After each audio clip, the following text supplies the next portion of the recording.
Okay, it's 6 o'clock. I'd like to call the meeting to order. If we could please stand for the Pledge of Allegiance. I pledge allegiance to the flag of the United States of America and to the republic for which it stands, one nation, under God, indivisible, with liberty and justice for all. Thank you. Could we please have the roll call? Scott Hansen, Here. Ben Terrell, Lisa Lewitsky, Here. Ray Whitaker, Ed Kemp, Tim Catron, Here. Zachary Dillinger, Here. Frank Holmes, Here. Brian Ross. Here, thank you. Have the proper notices been posted and sent? Yes. Okay, thank you. What are your wishes with the agenda this evening? Move the agenda. Support. We have a motion support. All in favor, say aye. Aye. Opposed, the same? Okay, next we'll go into master plan update. We have Mr. Jason Ball with Progressive Companies here to give us a brief presentation on the limited update to our master plan. So give me a moment so I can change the screen.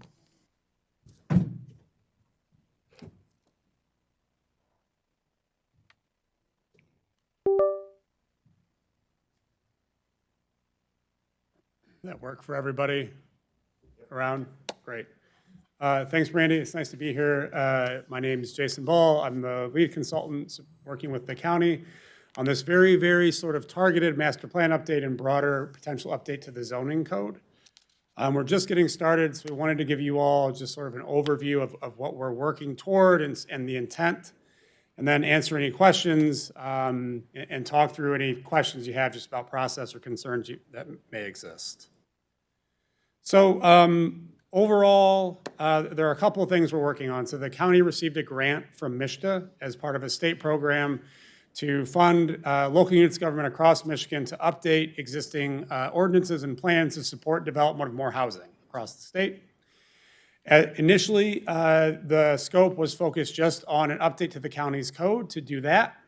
And then there were, at the same time, there were requests and opportunities that came in to look at expanding the county's zoning jurisdiction to include municipalities that historically have not been included in the county's zoning jurisdiction. So if you all remember, I had the privilege of working with you as a consultant at my previous company, Rowe, as we went through the plan update. When we did the master plan update, there were a lot of communities on the county map that were grayed out when we looked at the future land use map. Those are places the county doesn't zone for. Some of those places have expressed interest in the opportunity to potentially come in under the county's zoning jurisdiction. So the reason we're updating the plan is to give a pathway for that to happen if and when those jurisdictions are ready to do that. Also looking at updating the code to implement some of the goals from the 2024 plan, and generally looking at opportunities to streamline, make the zoning code easier to work with, more friendly to developers, residents, and staff to administer. So in terms of the master plan update, if you all recall, this map is in the current master plan. This is what we call a composite future land use map of the entire county in 2023. So at this time, the county went through and identified all of the future land use classifications throughout the county in everybody's master plan, gave them a common designation. So different places had different words for agriculture or residential, but we lumped them all together and made this sort of composite map that said, here's what the county looks like if you looked at it all kind of under one lens. You'll notice that a few of those places, village of Mulliken and Sunfield, for example, didn't have any information because we weren't able to find a current future land use map or master plan for those villages at the time.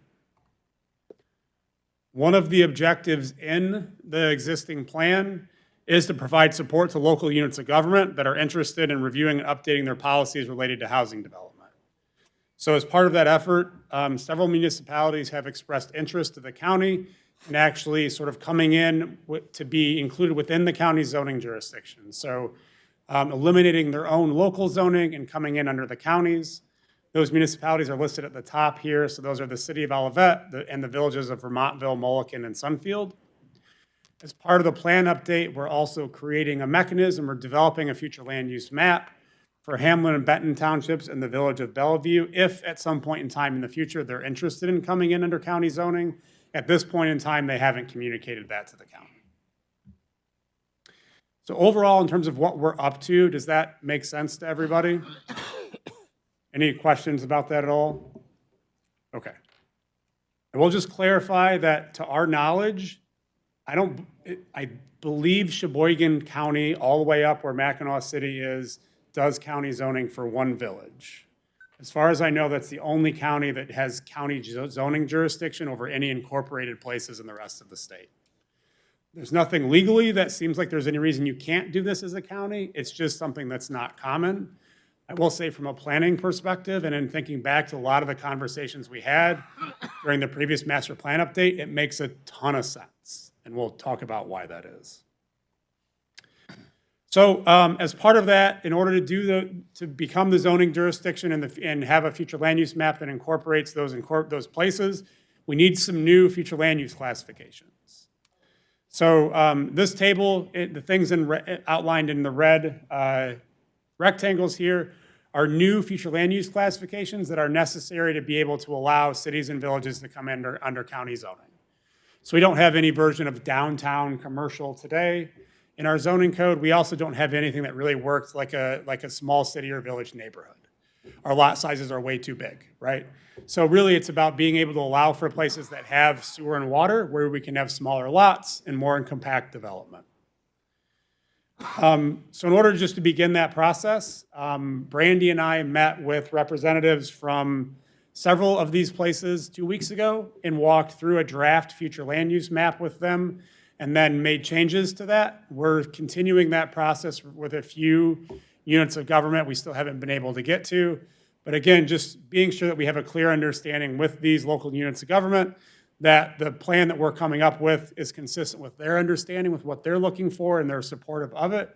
We did the same thing with all 11 townships that are currently under county zoning when we did the master plan update a couple years ago. So this is the proposed plan for this, or future land use map for the city of Olivet. The priorities here for each city and village are essentially the same, right? We want to be sure we're providing for maintenance and sort of expansion of the city center, the downtown area, preserving current residential spaces, and then preserving parkland and designated development towards places where development can happen and away from places with wetlands or other constraints where development's going to be difficult. Olivet also has the unique sort of asset and also a little bit of a challenge from a planning and zoning perspective in having the university there. So we talked through with city officials about how to designate university properties so they're consistent with the use of surrounding properties and it's appropriate based on their context. So most of those university properties are designated as commercial, but some of them, like university parking lots and things that are within a residential neighborhood are designated as residential in this map. This is the same map then for Vermontville. Again, same process, being sure we're maintaining the core village downtown, providing for the sort of maintenance and expansion of residential areas, and then in Vermontville in particular, giving some flexibility for growth as you go sort of east out of the village. And then obviously, again, in Vermontville, there are some very large portions of the village that don't currently have any infrastructure and for which it's not really planned to extend infrastructure to the south and the west. Sunfield, same story overall. Here, big emphasis on providing for our mixed-use transition area along the state highway. There's been interest in potential development there. There's even some infrastructure in place, so wanted to provide flexibility for development. And again, maintaining the core downtown and residential neighborhoods. Mulliken, we took a sort of an informed guess at based on the best information we have, but we haven't been able to meet yet with the village to confirm that this map works for them. So this is still sort of a work in progress. We want to meet with them and go through this map and make adjustments as appropriate. And then the Village of Bellevue, we did meet with and confirm that this map was appropriate with the village manager. But again, at this point, the Village of Bellevue is not one of those municipalities that has expressed a great deal of interest in coming in under the county zoning jurisdiction at this time. So in terms of timeline, this month we'll be working on finalizing those future land use maps with the local units of government that have either expressed interest or for whom we want to give kind of a pathway for coming in under county zoning. In October, then we'll be presenting that draft plan to you all with minor updates. Again, we're only changing the future land use section of the plan, and we're only changing essentially the maps and the future land use designations. We aren't touching anything else in the master plan. It's a very sort of targeted update to just provide this pathway for coming under the county zoning jurisdiction. So that draft plan will be presented to you all in October. You'll then have the opportunity to recommend it on to the County Board of Commissioners or do more work on it. Formal adoption then, there's a 42-day required notice period. Formal adoption would be December-ish, depending on timing with meetings and getting things on agendas. Any questions or concerns about that overall sort of plan update process and where we're headed? Okay. The next step then, once the plan update is sort of well underway, we're not going to wait to work on zoning until it's all the way done, but we want to be sure we have sort of clarity on the plan update before we dig in, is then updating the zoning code. So there are kind of two pieces to this. One is to update the actual code that exists today. And so that includes a few things, right? So one, we want to incorporate some of the recommendations from your current master plan that relate to housing in particular. The second is we're going to add in those new zoning jurisdictions that allow for municipalities, small cities and villages to come in under the county zoning code. The third is generally providing for more housing opportunities in general across all zoning districts. We think allowing for those cities and villages to come in under the county and have more capacity and consistency on their zoning and planning reviews will do a lot in that way. And then lastly, just to do an overall kind of refresh and review of the code for organization and structure, ease of administration, clean up any issues we may have, add some graphics, do some other things just to sort of level up the code overall. So that piece will happen, and that's really will occur here at the Planning Commission and with your zoning ordinance subcommittee. Externally then, once that process is complete or near complete early next year, those local municipalities have the opportunity to then consider adopting that code and rescinding their own zoning jurisdiction. So we expect that to happen in, sort of 2026, maybe early 2027, depending on the level of interest from each municipality. That process is the opposite of adopting a zoning code. So they repeal their current code, repeal any ordinance that established their planning commission, and then adopt the county's zoning code. They could maintain a planning commission. You have a few townships that do that today that are currently under the county's zoning jurisdiction, and that planning commission becomes an advisory group, right? It reviews applications, provides guidance, but ultimately that decision on site plans or special land uses would rest with you all at the planning commission. From our perspective, again, there are a bunch of really good things that potentially come out of this that were challenges we heard a lot about when doing the current plan update from those small municipalities, right? So all of those cities and villages have very limited budget. They also have very limited staff capacity and expertise to respond to development requests. So by doing this, each of those municipalities gets the county's expertise and capacity. Also, when some update in state law happens or something changes, they don't all have to update their own code, right? The county updates its code and it applies to all of those jurisdictions. Zoning permitting and review would then also be aligned with building permitting and review, which the county does for most of those jurisdictions already. So you have one agency doing all of those reviews and they can flow through kind of seamlessly. That streamlines the whole process, again, gives consistency where there isn't a lot of consistency today.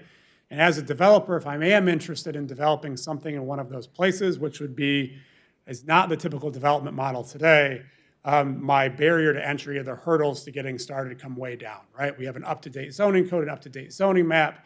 The information is strong. We know how parcels are designated versus today in a lot of those places, the zoning maps are pretty outdated and probably don't reflect current parcel boundaries and a lot of information that's changed over time. And then lastly, there's an element of all of this that provides sustainability for the county department that does all of this work. And that's through sort of a fee-for-service model that the county department is exploring, and I think you all are familiar with. So that's what we're up to. That's the overall process. Like we said, our plan is to be primarily done with the bulk of this work by early next year, and then give each of those municipalities time to kind of consider the opportunity to come in once it's all done and adopted and they see the final code and how it will work. But as we've been doing, we'll certainly engage them in that, give them opportunity to give feedback, be sure that what we're developing actually works for them and makes sense. Any questions for me or elements of that? Yes, sir. Back to the opportunity to join page, list which ones express interest and ones that have not. The ones who express interest, did they come, were they the first ones reaching out, or were they just approached and said this opportunity is maybe an option out there? Over the years, each one of the ones that have expressed interest to our department. Yeah. I'm not familiar with all of them, so I wouldn't know what their approach is. Hamlin probably the closest I know anything about, which has their own just recently. So. And it lists here that they haven't shown interest or you haven't contacted them, one or the other, so. Hamlin Township has not shown interest. They're on the list that they have not approached us. So Hamlin Township, Benton Township, and the Village of Bellevue do not or have not expressed interest in joining county zoning at this time. Gotcha, yeah, I see it on there. Thank you. Yep, and again, the intent here is just, as we update the plan, to give that pathway if they change their minds somewhere in the future, so you don't have to do another plan update when that comes around. If we're opening up for this purpose, we wanted to try to do as much of that as we can, but there's no requirement for any of these local units of government to come under the county zoning jurisdiction. That's entirely up to them to make that decision when they so choose. And it will require an act of their elected body, whether it's a village council, township board, city council, whatever it may be.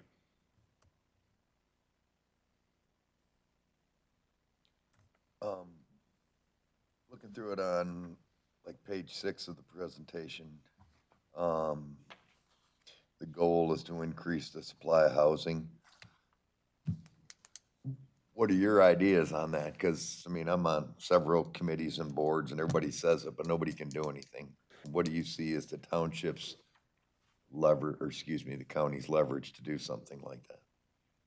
Yeah, so I sort of agree with you, Brian, to be honest, that there are limited levers the county or any honestly zoning jurisdiction has to really increase that supply, right? County doesn't build housing. I will say that I think the opportunity here is that in each of those villages or cities that has expressed interest to come in, if I were a developer and I came in and said, hey, I want to build 100 units in your municipality, that'd be the most housing that's been developed or the largest development application they'd seen in 50 years.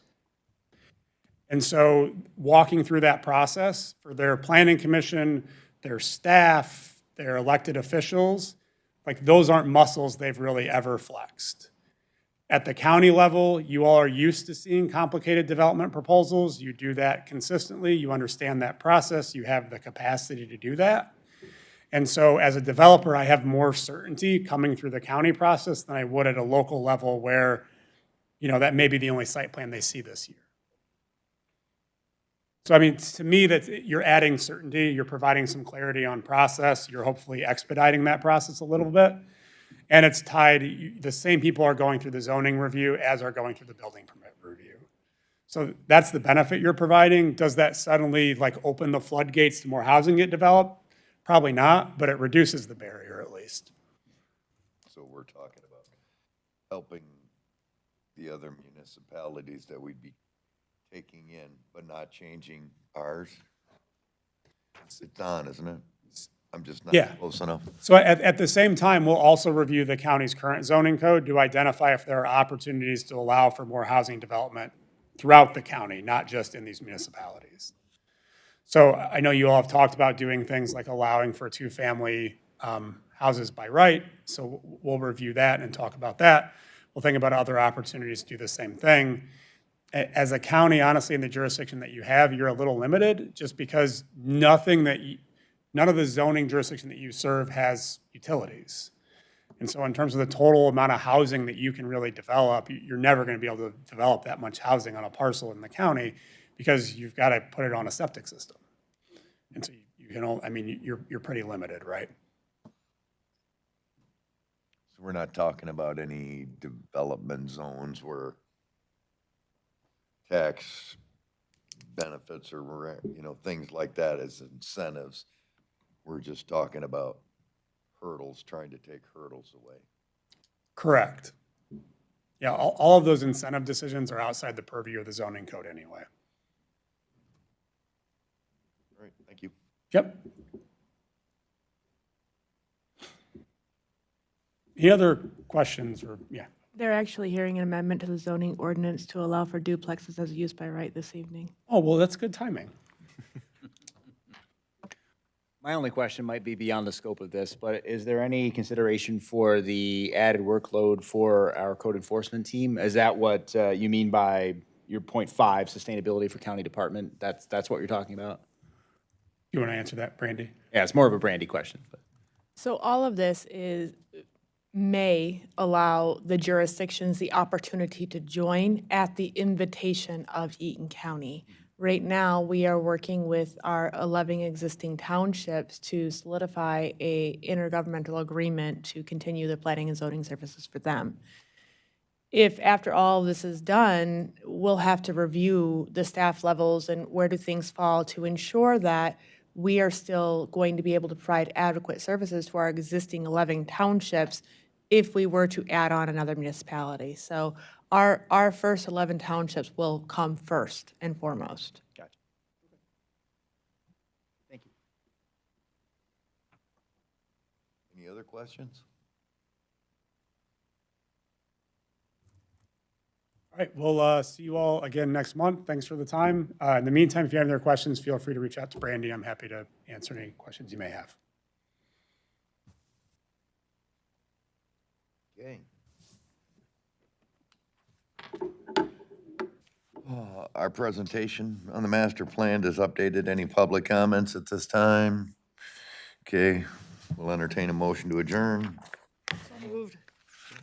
With motion support, any further discussion? Seeing none, all in favor, say aye.